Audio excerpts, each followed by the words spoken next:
Hey, good morning, Facebook, YouTube, wherever you're at.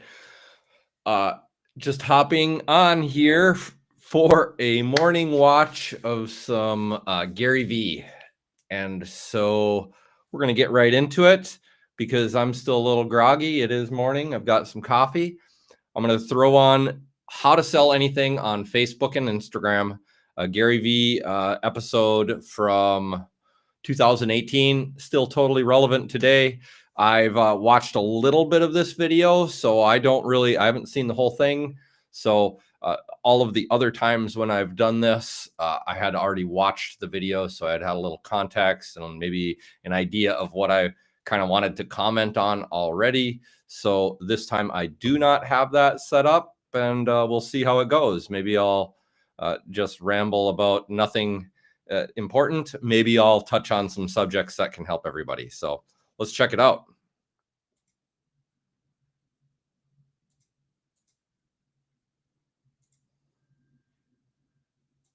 The reason I'm a good businessman is because I play outside the framework. You got your perspective. You want to be happy. Don't you want to be happy? Thought I was sharing. What can I answer for you, my man? Okay. We have a sort of limit. Yeah, there's no limit, right? I mean, I'm going to try to get. Am I sharing? But, I mean, everyone's going to kind of hear about this. Here we go. Art and furniture has been sold through galleries. Yes. Most of the time. Well, I'm starting to change that trend, but not just art in the sense that it's like, $1,000 art. No, we're talking about things that are escalating into the hundreds of thousands. okay. And so now I'm trying to create, so I've been successful in doing that. We built a business from zero to now just a little over 2 million this year, which is awesome. It's amazing. But through traditional PR, I'm finding, I've been in Architectural Digest, Fast Company, all the magazines, but that's starting to reach its limit, right? So how do I increase sales for the studio to keep growing Without PR? Yeah, without PR through social media. Yeah. So once I got into Gary Vee, we started to really go heavy on social, started creating more content. Now actually have a full-time video team that's in-house so we're creating a show and also doing a podcast, basically doing everything that you've been saying to do. The tricky part is to get these consumers, these people that are buying high-end, spending $60, $70, $80, $100,000 to buy directly from us.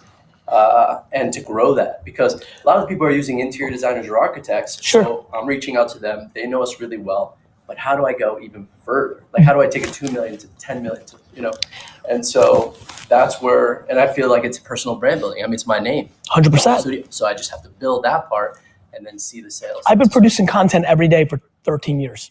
Right.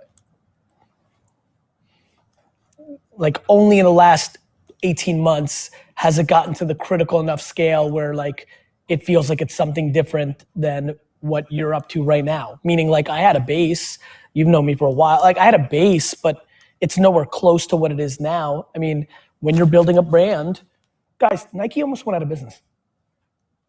Yeah, back when like really close. Went to court. So like, I don't think, I think Fernando, it's super simple, man. Like you haven't even started. Like the answer is what you're doing. Like right. Content, acting like a media company and running ads and creating content and like, it's all the same shit. Like when TV is a good deal and not like Procter and Gamble, like you buy Tide and like Crest toothpaste because television was a good deal. And the companies that figured it out and could afford it and like Schlitz beer and Schaefer beer and Ballantine's ale and like your great grandfather drank that shit because radio was a good deal in 1937. Like the good deal right now, in my opinion, is the 7 platforms that live on this. When you take it to the step 2 of actually becoming the media company and not just an advertiser, right? And that's where like a CPG ice cream can do both, whereas like hemp and cannabis can't. And, we're all stretched thin, thinking about your family business with the catering, like when I was 28 years old, like all these kids are like, it hasn't happened yet. I'm like, I was packing boxes of wine and shipping it in styrofoam in the basement of a liquor store. Hey, don't forget, if you have any questions about what he's saying, I probably don't know the answer, but I'd love to try. So just go ahead and throw those in the comment. In Springfield, New Jersey when I was 29 years old.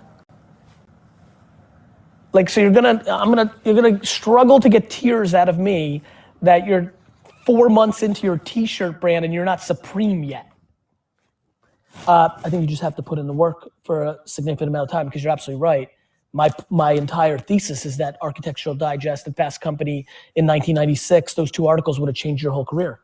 That just doesn't. 2014 it did. Great. So now it's not anymore. So I plateaued with PR. So I came here actually to try to hire Vayner. Hey, and that's kind of my whole point of like digital marketing in general. Just because we've seen, you know, our friends or people we know or something hop on Facebook and, you know, in 2005 and rattle off 100,000 friends, and then that's why their business became successful. That model doesn't exist anymore because you can't go on Facebook, but you could do that with TikTok. So the point he just made there is, you gotta stick with it. So back in the day, if you got an article written up on you in Fast Company and Architectural Digest, that was enough attention to completely blow up your brand. And then you made it because of that. That's not the case anymore, but that doesn't mean that you're not supposed to do these things. You're supposed to be in the game so you can play the game, so that you can be aware and prepared when something in the game changes and turns really big. I.e., that would be TikTok, you know, right now or 6 months ago. So media to help us in the next stage. And good news, because Nick knows this, like I'm spending all my time trying to figure out how to help, like, create a business to service SMB. You know, we don't know how to take money here from Vayner unless you're paying us like $2 million, you know, like we have things, but we're not good at taking it, which is bad for a business. So I'm like spending a lot of time on it. But the reason we haven't done it yet, and the reason I'm hesitant, and why this took 5 years to like in my head before I did it, is I'm not gonna take somebody's money unless we can deliver. And at a small base, it's just better to do a lot of things internally. Like the more I realize, I'm like, oh, it's gonna end up being consultant, or this really works. Like, you pay $10,000 and watching all the people that email Nick, and then he tells me, or I see in the Facebook group, like, there's been some crazy shit. What's been like, you're even closer to it? The guy Joe Mullins coming in November. He was in the first group. Okay, and you confirmed. I think he just rattled off that these people paid $10,000 to come and sit at this table with Gary. The personal brand. I think he invested, you know, hundreds of thousands of dollars in his personal brand in year one, and he's the #1 player in the space. And you know, he couldn't be happier with the time he spent here. Yeah. So like I think the biggest thing I can tell you is that you have to make as much content as possible, and you have to spend as much. Like, this is where people get creative. This is a very interesting, subtle insight.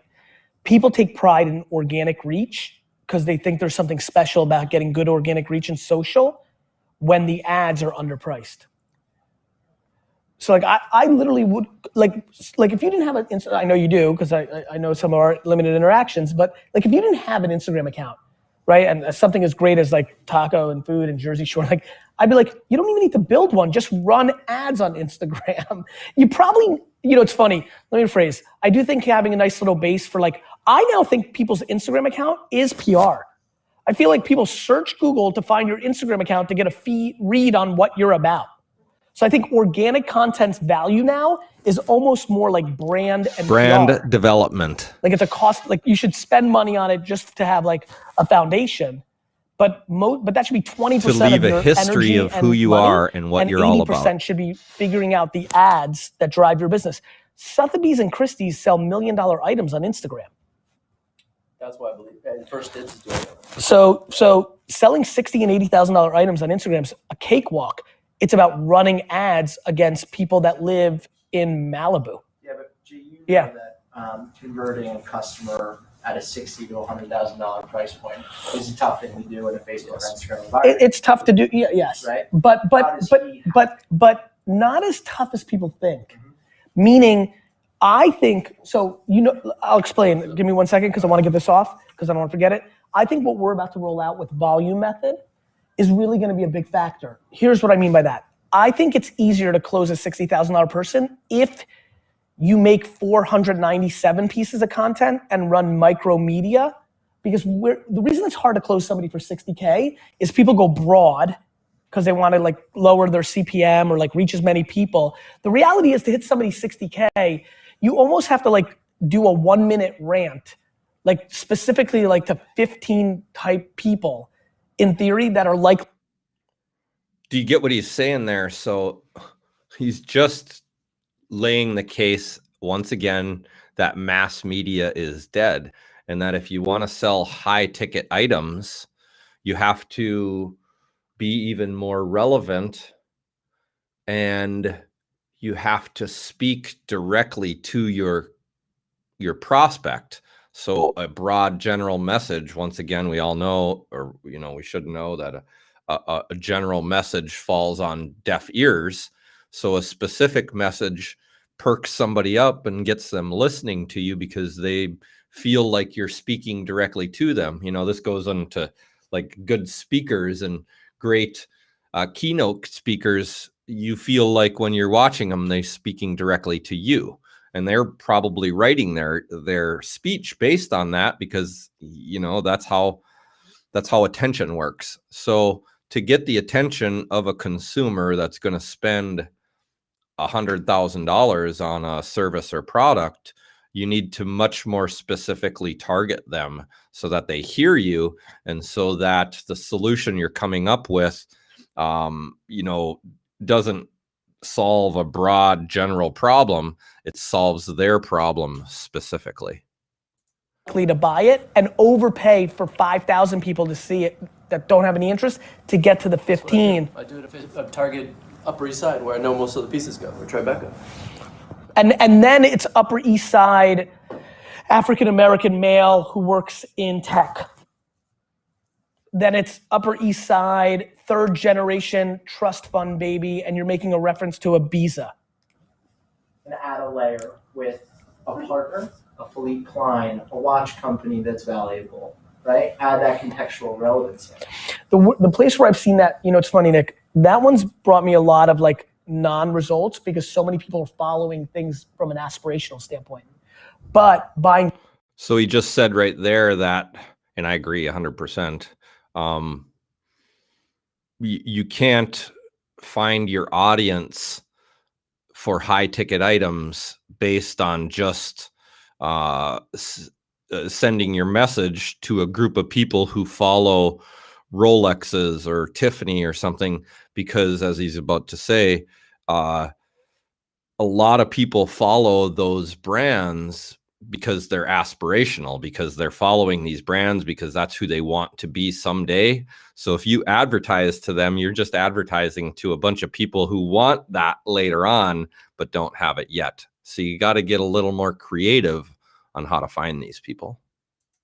First party data, purchase intent or things of that nature, or creating lookalike audiences on whatever data. So there's what he said is, if you have first party data from that are actually lists of people who have purchased high ticket items, that's an actual indicator that you have a group of people who have money to pay for your high ticket item.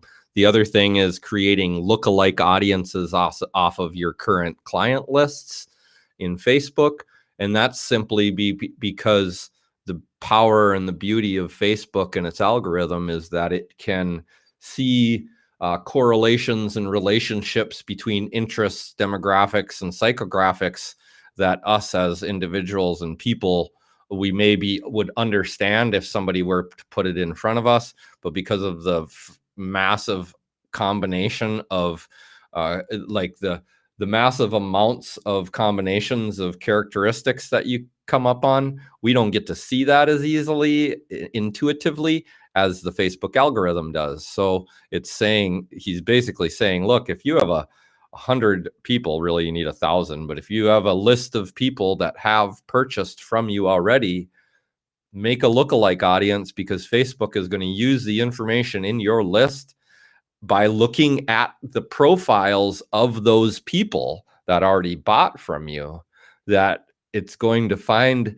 characteristics and correlations that we don't understand or haven't noticed, and it's going to use those and create a new list of people that have those same characteristics that are quite very, very, very likely to buy from you. You already have. You know, it's been interesting. I often say that, but I'm starting to peel back a little bit. You're saying there? Yeah, because if you're a fan of Philippe, Yeah. right? Like you think you're high, but so many people are aspirational and they're following high net worth brands, but they're not in consideration set. So you're wasting media dollars because you're not really getting to something. This is where really knowing your craft though. Like I know a lot about wine. So somebody may say, oh, do Opus One, but I know I can do like Romani Conti La Tâche. Like you know enough about like comp artists or you know, so there's like if you can get nerdy about what you do, that's always just a very important insight. But I think it's content too. I think one of the but it's interesting about content. I think a lot of people that try to replicate my model aren't able to get away from the business goal. So like if you're doing content, you need to act as if you're Architectural Digest, not Pablo Picasso, and people struggle with that. Like it's the intent behind the content. Are you actually trying to replace the B2B magazine or the B2C magazine or program? Or are you subtly still doing some version of a commercial wrapped up in content? And I think that's, for example, you know, we're about to start a wine project. So my lovely partner in crime is here. I would want us to act more like Wine Spectator than QVC. It's why Wine Library TV worked. You know, when I was a store owner, but I really took, and I thought I was gonna do QVC. Like I tell people a lot, like the origin story is like, I'm about to do QVC. And as soon as the camera went on, I'm like, oh fuck, I need to do like Lifestyles of the Rich and Famous or something. Like I just knew that I couldn't do QVC, like it wasn't gonna work. Like if I was just selling. Like I knew that there would, you know, I knew my team would pick 4 wines a show. I knew inevitably I would like some of them, but what was really interesting, it got so clean. By episode 50, all the way to 1,000, I never had a wine on the show that we had more than 5 cases of. I completely went content because I didn't want, it was a lose-lose situation. If I had 200 cases of it, first of all, I was so committed to show, I could pan it and then it would be very difficult to sell. Or I would say it's awesome. Some kid on the wine team quits and just tells everybody, oh, he's just peddling wine. We had 200 cases of that Zinfandel. I didn't want to create the exposure. So, lo and behold, authenticity, value, and honesty are how Gary Vee built his business. I like following Gary Vee. As you get into content, wherever you are on it, I think the part that people struggle with is the intent. When I make content, I am literally in Wikipedia nonprofit mode. You guys know. Like I'm very comfortable making a piece of content of like, buy my sneaker. Like I'm very comfortable to sell when I want to sell, but I'm not disguising selling when I'm putting out content. I still have sneakers. You know, super important. You reviewing another artist's gallery in a video and giving them love because you genuinely like their work is probably the most significant thing you can do for your business. That's a brain fuck. Did you get that? Like, sell your competitors' products for them. And everybody will wonder why. But then what you're doing is... By the way, it's 2020 now. Gary Vee has a company called Sasha Agency that will do your small business work advertising for you. So small businesses, SMBs, you need high power digital marketing and advertising. Look up Sasha. I think it's Sasha Agency, Gary Vaynerchuk. They'll take care of you. You will win when you use them. You're becoming the artist whisperer to a community, not selling your shit. Yeah, I don't want to sell. I mean, you can't sell. You can't sell $100,000. So you need to build trust. Right. You know? I also would like to create less friction in the purchase, right? Because everything's custom. Somebody sees a work of art, they're like, okay, I want that, but it's in some other iteration. Well, So well, they have to email, they have to set up with our team. yeah, but and like, what are you going to replace that with? Augmented reality?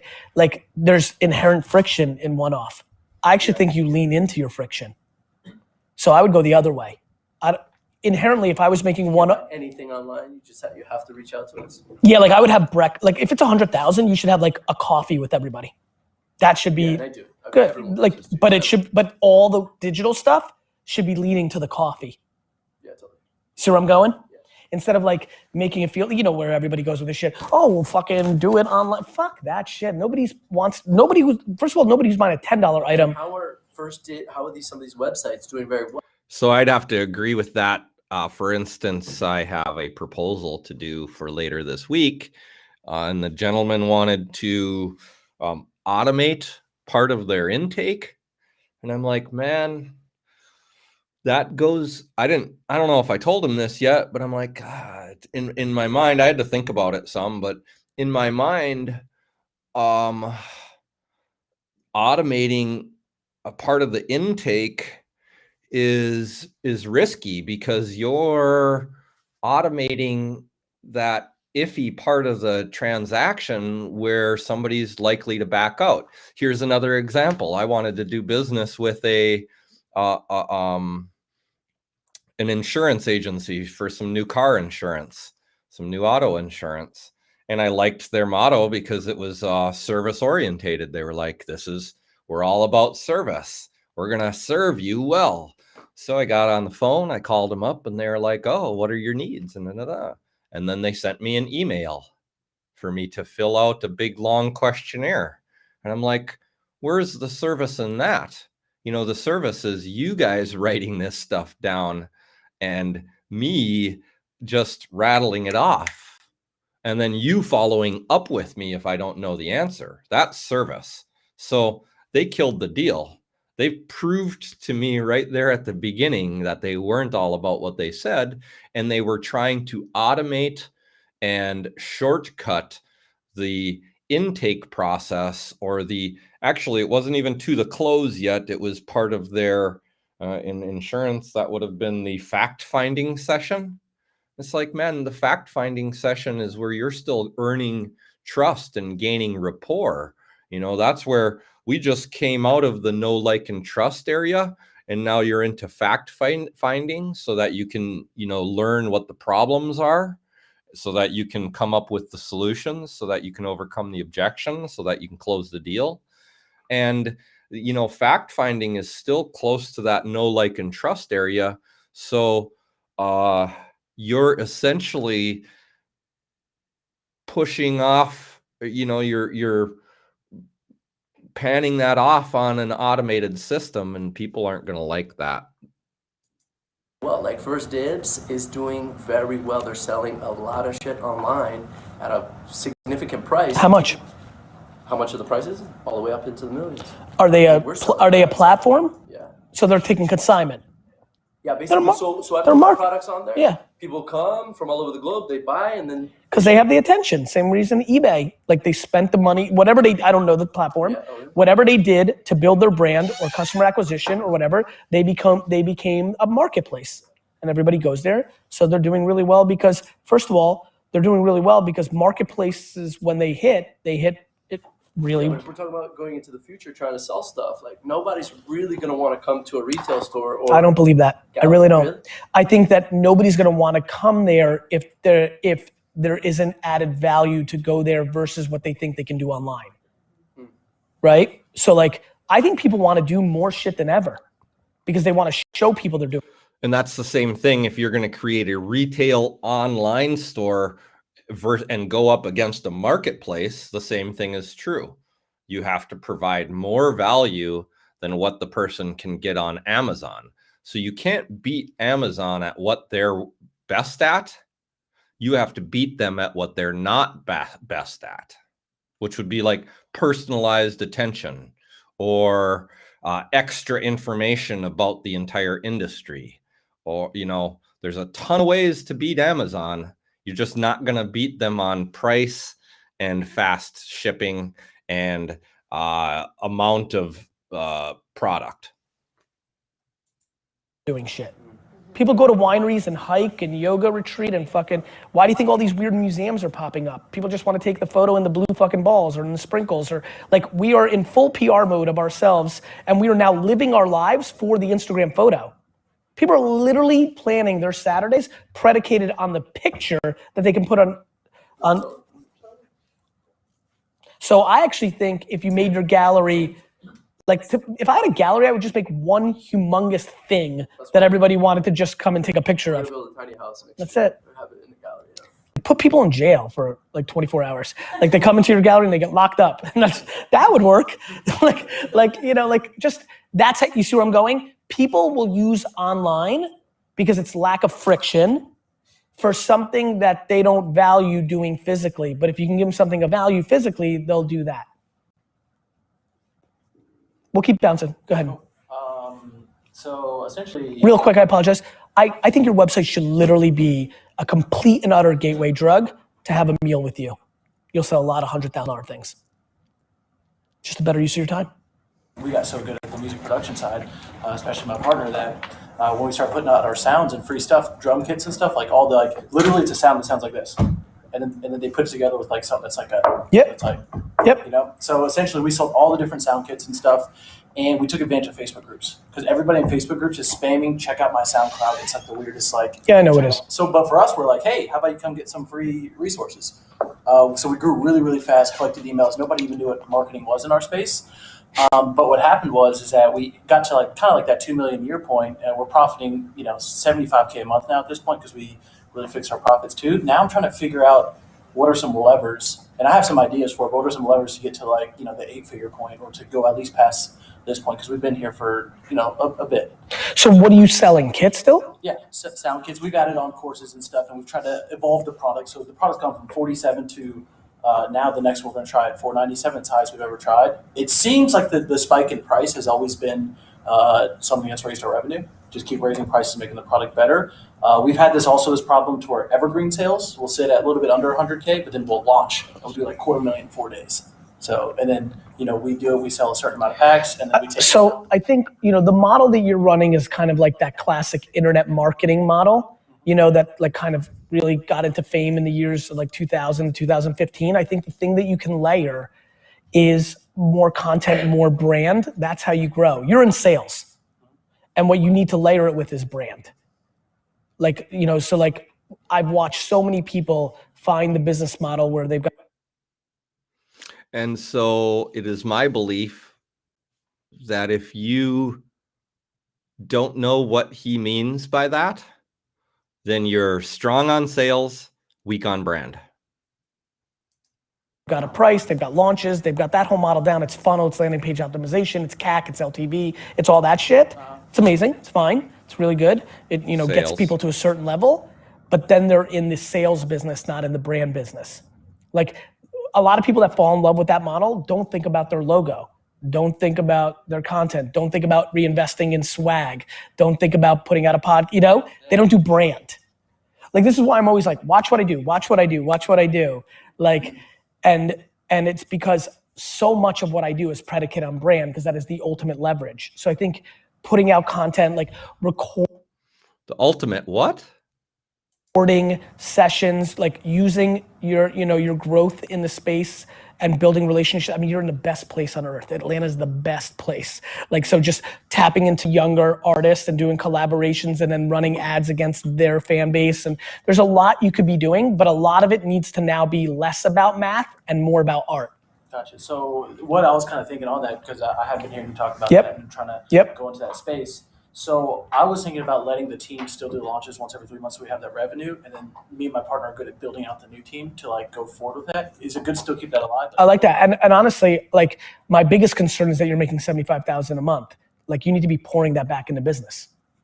Like, I'm desperately curious what's happening with that 75K. Yeah. Because if it's going into your pockets to like into your lifestyle, that's bad. And that's what every kid does. That's why people don't build businesses. That's why people have moments. And That's why people wonder why it's hard to grow a team Well, it's because you live in a mansion and you have 4 car payments. That's why it's hard to grow a team. So I'm having a moment that kind of reminds me of what you talked about with AdWords being, 5 cents a click and stuff Yep. like that. Right now, Facebook Messenger for us is, it's getting 87% open rate. And I have a list of 30,000. I'm like, okay, I've been doing marketing for 4 years. I've never seen it. And, That's right. And it's one click, get their email too. That's it's right. Not even. It's insanely good. Yeah, and I'm trying to. Is it something that? So I'm a little worried about Facebook building this huge list and then we don't do that anymore. Well, that's life. Is it still good to go ham at it and just? You always squeeze the fuck out of an orange that's full. Gotcha. That's what I was thinking. And then when it's empty, you go find a pear, Gotcha. which is harder to squeeze. And then you hope a grapefruit comes along, right? Yeah. Like email used to be 90% open rates for me. It's not anymore. Google AdWords are 5 cents a click. It's not anymore. Like I'm on emotion, like it's amazing. I'm really glad you asked the question. People do this all the time. Like people get so emotional about it going away, they don't take advantage of it when it's there. Crush my. There will be a next thing, and you can learn how to do the next thing really well by doing the thing right now that isn't working as well for you as it did for Bob 5 years ago, but it's still working for Bob, and it can work for you. And then you'll be ready when the next alien mothership comes in. Space when it's my space, and then make sure you're good on Twitter and Facebook when that's happening. Like Instagram, do you know how many people are going to be vanished when Instagram starts to slide? Everybody's pot committed. The whole fucking world right now is pot committed. I'm like sitting and laughing. I'm like, oh man, I like wanted to secretly like disappear because I think people would die. Like people would be like, what? And I'd be like, cool. Thank God we have all these other things. So what we try to do, I don't know your opinion on this. We try to move it around. Yeah. Is that good to do? It is. But when you have something like Facebook Messenger, and kudos to you for like going in on that, squeeze the shit out of it. But you can also extract those people's cells and emails and It's like I've never seen anything like it. it's really good. Yeah. And for us, like you can send audio, so like me talking real quick, or You need sound. to invest in your business. Super awesome. You need to invest in your business. The profit margin you're making needs to go back into the business on things that don't bring you short-term ROI. That's how you build something from 2 to 10. Gotcha. That. I love it. Right? I took Wine Library from 3 to 60, and I was paying myself $76,000 a year. 67, 82, you know? Discipline. Let me keep bouncing. Do you have a question? No, I have a present. Well, that's very sweet.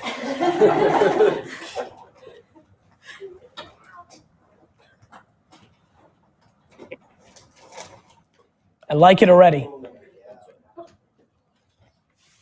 Can I open it in front of you? Sure. How was your trip? That was good. Yeah? I want to keep it going. What can I answer for you? So, in our health brand, I love that. Oh, this is good. I will absolutely wear this. Thank you, my friend. I will wear this Sunday. Thank you so much. Yeah, he saw you at the Browns game. Yes, yes. And he doesn't have his hat. It's I awesome. think he has a note in there too for you. In here. Thank you. Go ahead. So, since my wife started the company in 2012, we've doubled year over year. Yes. Everything. So, Give me 1 second. 2017, we ended up around just under 5 million. Thank you, brother. All direct to consumer Yep. commerce. Yep. And this year we started off on a solid track to hit 8 figures, and it just kind of died off. Why? That's what we're trying to figure out. Like all of our website conversions, like what got cut in half. And The conversions got cut in half? Like, yeah, we're averaging 10 at add to cart and at 6.25 at checkout or Did you- final Did, checkout. and did you change the media you were spending? Were you getting less qualified leads? See, we were spending a lot on Facebook at the time, and we were spending 150, 200K a month on Facebook, plus a lot less on Google and everything. But and we cut a lot of that Facebook back. Why? Because the direct ROI was under like 1 to 1.4. You cut it back before the 6.25, or that's what made you cut it back? No, we cut it back after that. So we're getting good conversions on the website, but the ROAS that we were spending from our Facebook ads, like when we How many different pieces of content were you running? we were running. Well, see, that was the thing too. Is we were running probably 20 different ad sets to multiple. We had 60 SKUs, as I mentioned, and so our ads. Just to get everybody on the same page, for this white sneaker, for his sneaker, we had certain ads that were costing us $62 to get somebody to buy and some that were $12. The thing that nobody has really talked enough about, and this is really where I'm going, is the sheer amount of content. Here's what everybody does. It worked. So I'm yelling for 5 fucking years because it's so good that you could be a dope and it works. Right? Yeah. Like you didn't know what the fuck you were doing day one and Facebook was returning and you're like, oh shit, Gary's probably right. Right? Like that's what was happening. Yeah. Then it gets more competitive. Shit changes. What everybody does then is they take their 20 pieces of content, it gets 20 and they got 400 cohorts and what have you. And they're like, oh fuck, Facebook's not as good anymore. Let's stop. Instead of making 800 more pieces of content. Yeah, here's where everybody gets complacent is they set up their campaigns, they're getting ready, they run ads on some platform and they have a positive ROAS, so they're making money and they're like, it works. Let's do this. And they just keep doing it, except for they stop making content. So the whole goal here is as soon as you find what works, then try to find some other things that work, i.e. other pieces of media or content that work, or try to beat the same idea with an even better idea. So they made their content, they got good at making content, they got good at testing their content, and they finally found 20 ads that worked, and then they stopped. So if they would have just kept running, instead of having everything tank because everything has fatigue, you have ad fatigue. So things just stop working, times change, what is that critical event in American culture that all of a sudden makes everything switch over to the opposite direction? So if you're not making content. Facebook can be better today than 3 years ago if you're better at content and copy and matching it against your targeting. Gotcha. Got it? Right. That's it. That's the that's your answer between why you have stopped at 22 million in revenue and why you haven't made 5 million in revenue. Here's giving me thank you for my $10,000. answer to your question. And then there's Instagram swipe ups. And he literally didn't know that. Like they didn't consider that yet. And then there's Messenger. Right. We've been working on Messenger, like doing stuff through it, and we've mostly been using it to send people to when my wife does a live with educational content and everything else. And all of a sudden, I happened to click on something. It was like we had 300 1-star things like, why are you sending me messages through Messenger? And we had a warning from Facebook and all that stuff. And we have not as many as you, but probably 17,000 or whatever Messenger ones. And we'd send out a Messenger push, and we were getting 87 to 90% opens and click-throughs. Well, just real quick, I've never actually sold them anything on Messenger. I was getting free. We were sending them to a free live training and stuff on how to keep your teeth healthy or something. There was so many ways that people got into Messenger that they didn't know. That's why they were upset. That's what they were upset about. I don't know the details. Yeah, but is there a way to kind of clean it up? Yeah. You could send one message to get them to unsubscribe if they don't want it. Gotcha. Go up front. Yeah. Hey. You're better off having 4,000 people who give a fuck. For sure. Yeah. Okay. Yeah, that makes sense. And okay. And then the other one more around culture. Yes. So as we're right around 35 to 40 people on our team. Yes. Brand development. Yep, of course. Culture, brand development. I mean, I see some people, on our team, I guess, what's the best way to create a good culture where people are like watching your team and when I came up before, I mean, just seeing how your team interacts and stuff? I think as small as 35 people, you should have dinner with every single employee Okay. and ask them what makes them happy in life. Okay. Because you have employees, of those 35, you have some people that want to make $2 more an hour. Sure. You want somebody who wants more Saturdays off. You want somebody who wants to be a manager now. You have somebody who was happy yesterday, but they fell in love and now they need more time at home, more money, title, work-life balance. Rick, you'll find out if you interview 35 people that there's something weird going on with Rick. You may have to fire Rick, And so when I hear about companies that have under 50 employees, I can't push them enough to do, the one-on-one hand-to-hand combat. Yeah. No, okay. That's the answer. I was in a discussion the other day and the person asked me, why? Nope, I better not answer that. Never mind. It got political. I'm out. Yeah, we started doing like 6 months ago, like a monthly vision meeting with the team. It's good. We call out like, hey, It's good. And so, But yeah, like all the one-on-one is where you can start building on the third meeting on the one-on-one, Susan will actually tell you about Rick because in the first one they won't. Right. Yeah. You have to build a relationship. What's the cadence of those meetings? The smaller the company, the more often you can do it, Mine are like, I text you at 11:30 at night when I'm flying back from something and be like, yo, and we're like, I'm not kidding, he'll tell you, like whenever I can get to it, kind of like trying so hard, Cool. Genuinely don't know where to start. Yep. But I'm at a different point. than a lot of Yep. people here. Yep. Just taking over, and in fact, some of the content I was really resonating with from you specifically was not just stepping in and taking control of any one thing. So I'm in the mode I was talking to Nick, and just kind of freezing everything to kind of Taste. serve and taste. Yep. Which, how many employees are there? Well, it ranges because we got a lot of front of house people. Yep. Anywhere between 30 and 40. Which you can't imagine how much equity that builds with the 30 to 40. And you've been around the whole time, just like I was, but it's still gonna be amazing. Yeah. So, and to give you some context, I pay myself as little as possible. Yep. I flip on the weekends. Amazing. But What do you flip? everything in it. Like literally that garage, like yard, like that stuff? Yeah.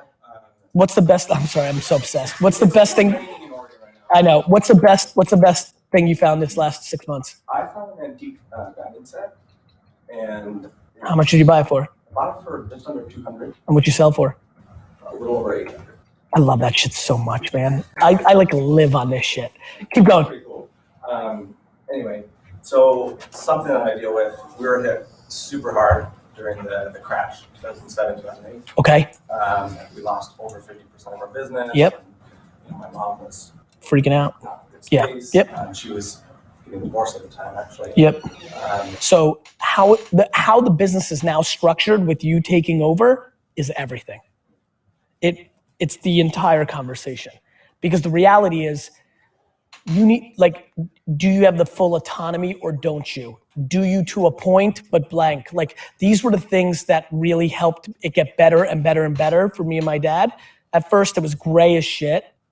And then as things would spur up, especially when I had momentum, you don't even understand how it actually plays out yet because you'll taste it.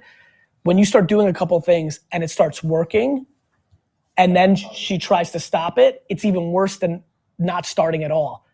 Like once I started tasting momentum, anything that my dad would try to bring to defense felt completely inappropriate because I'm like, it's fucking working. And look, I don't want to paint a false picture. My dad gave me outrageous levels of autonomy in hindsight. And really, unfortunately, the only issues we really had were some just hot button issues that he was like, there was 4 things he was religious about and I was religious the other way. I mean, the one I just keep laughing, like he just did not want to sell product to our employees at cost. That was to him like, I don't know, he couldn't get over it. And I was like, so into it. Like I wanted to sell at a loss to our employees, it was a real battle. And never, actually probably, the reason I probably bring it up, it's the one battle that never really got settled in our careers. So I think a couple things you need to think about. One, having empathy for the fact that your mom spent so many years building this business, which I can even sense. I think you need to map what are her let me take a step back. This taking over phase, is she looking for you to make all the decisions? Yeah, that's her goal. She really enjoys working with the couples, bride and grooms, Yes. because she just likes that touch point. Yes. But Everything else. Yeah, and you talk about getting punched in the mouth. Yeah. You've been punched in the mouth so Yep. many times, it's not even funny. So it kind of weighs heavy on her. But coming from that, it's hard to spend money, especially on such a personal heavy business for her, because it's, there's things that have to happen in her mind before she is okay with something. And you're saying spending money as in like investing in the business, whether in advertising or something like that? Or overhiring. I know you talked about this with, I think your dad on the podcast recently. Overhire, you were overstaffed in some times of the business. So Does your mom have a sense of how much she wants, or you guys, like, to me, what allowed me to overhire was me and my dad had a good sense of what we both wanted to make in salary. And then basically after that, I could make no money at all. So that's why I overhired. It's similar to what I'm doing here. Yeah. Like I'm not looking for this to be the money I need to take home, thus I'm pouring it in. So I think the key that I'm trying to get into is what's real and what's ideology and emotion. What I was very good at in hindsight, I didn't even realize I was doing it as a kid, was I was eliminating subjectiveness and emotion because my dad lived on emotional reactions. And I got us over time to a lot of conversations that were, after like crying and yelling, I got us into like, it took me a while, but I just remember these feelings even right now as I'm sitting here. I'm like, okay, how much money, like, do not subject me. Do not like opinion of the month, flavor of the month. It rained yesterday, or we had a snow out day, and now you're overreacting to the fact that we did 0 yesterday instead of 80,000, and now you're not letting me run a New York Times ad. Take me to the macro. How much money do you need to make in salary? Cool, now get out of my way. I will deliver on that, and if I don't, then let's have a combo. Basically is this sentence that we got to that really allowed us to explode. It's great. And did it go well? It went really well. Good. We meet very regularly. Great, yeah, I talk to my dad every day. Like we were like, Yeah, if I don't see her, it's usually. right, we were in the store, so I would talk to him all the time. And that was really what made it difficult. Because again, like somebody would steal a bottle of Jack Daniels and my dad would just emotionally explode and it would like tear out the next 3 days. Like all the energy and angst was like, we have to stop everything and figure out how not to get anybody to steal. And I'm like, okay, cool. So we're gonna focus on $28 and I'll do you a favor. We're probably getting $500 worth of stuff stolen a month. And you want me to stop everything that's generating $4 million. That would literally be the kind of things. Yeah. No, Like there's many people that build businesses are completely predicated on emotion, ideology. Every fashion brand loses because they care too much about subjective emotion. Well, and something that I am doing more and more is actually catering meals for vineyards in the area. Mhm. They're a huge driver of business for us. Of course, Partner. B2B, sure. And it's working. But then when I try to go into kind of the jabbing type of content, that's a little harder for her to understand. However, we've had those conversations. So, but yeah. Over communication, which it sounds like you're leaning into, and then when something's either ideology or emotion, grounding it in something so practical and gives you the framework, and then having the one. I love that. If we can identify anytime we're making decisions based on ideology or emotion, then we can look at that to see if we're actually making a good decision. So the trigger is ideology and emotion that then gets us to examine what we're thinking about doing. One thing about And Riley, my business partner, made a great change yesterday away from ideology so that we could grow the company and do what's right for our clients, not what we thought was right for us. that I did there's something I'm very passionate about right now, which is that fake environments, that kids are taking money from parents and building businesses and nobody's acknowledging it. And it got me down this interesting path where I realized, oh shit, the kids of this generation are taking money from parents and don't think they need to pay them back. And the kids from our generation, and definitely older than us, the game was your parents would help you, but you had to pay them back. And something in that is just sticking with me that I haven't, fully got to something, but it's kind of where I'm going right now, which is like I said to my dad, I'm like, look, I'm willing to listen to everything you say if I'm unable to deliver on what I'm telling you I can deliver on if you give me this room. Like, to me, like, there should be consequences if you're not good enough. And I think I'm seeing a lot of people want certain things from their parents in a family business, but aren't willing to deal with the ramifications because there's so much audacity coming from kids going into businesses. It sounds like you're not that, which excites the shit out of me, which makes me want you to lean in, but don't get too crazy. So like I in hindsight don't realize, I was like, fuck, I was delusional, but I was so driven that I made it happen. But I think that matters. Cool. Dudes? Yeah, so I kind of already know the Yep. answer to our problem. I know you do. So like what subtlety underneath that might be a good exactly. Like, let me give you a good example. You should have an intern who DMs influencers until the account gets blocked on 40 different accounts all day long, every day for life. Completely agree. And do that. Good. But like you heard the last part, you're gonna regret it. Do it. Does that make sense? Like, if you don't have at least one person at minimum wage who's just a scrappy kid who this kid fucking had a board on his head. No, but I mean, this is super important. This is what people don't understand. This 3 years ago. Good. 3 years ago, you got paid how much by that fucking mattress or Subway or whatever? It was 15 an hour, and I was in like outfits. Right. Literally goofy outfits. But in him had the ability to go from zero to build $2 million revenue business. Hi there. You're in You Boulder. wanna go outside? Go for a There's walk? unlimited fuckers up there who like can work for 13 hours a day or whatever is appropriate and legal, because it's fucking Boulder. It might be 2 hours a day. I don't know how you guys fucking do it. But like, you should have 3 people. Absolutely. And then another. You know what I mean? Because we all say we do it. Yeah, no, I mean, to your I point, do. we do have it, Tell me the truth. focusing On a very serious note, on a true question. Do you have one person who fully spends 10 hours a day DMing until he's blocked or she's blocked on 13 accounts? There's probably one person that does that like 4 hours a day. Great. Every day. How big is your business in revenue? Couple million. You should have 3 full-time people at minimum wage doing it. Yeah. It's the influencer version of you're gonna be upset that Facebook went away. Mm-hmm. What if they change the DM rules? Let me rephrase. What happens when they change the DM rules? Oh, I know. I mean, I've been thinking about that every day. I love the DM. I basically every single time somebody follows us, do the bot thing and send them coupons, and like people give a positive response because I'll go back in and then engage, so it doesn't just seem like a bot, and engage that conversation. How do they see it if That it goes totally to helps. other? How do they see that? How do they see those? Also, too, what do you mean by different? People check their other. People check their other. But not everyone. Cool. Yeah. Not everybody fucking does anything. Right. It's just math. Yeah, you're right. Like, this is Send out more and more and more. the whole game is scaling the unscalable. Everybody's looking in this tech world to find the scalable thing. The magic's in the unscalable part. We're building part of like our wine business that if you buy the club, there's a SMS sommelier service that you get, which is like literally like you go to a nice, restaurant in Cleveland and take a picture and be like, what wine should I drink?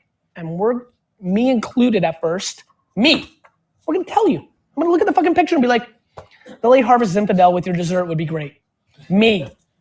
I scale the unscalable. Guys, every single piece of written word on Twitter and Instagram is me.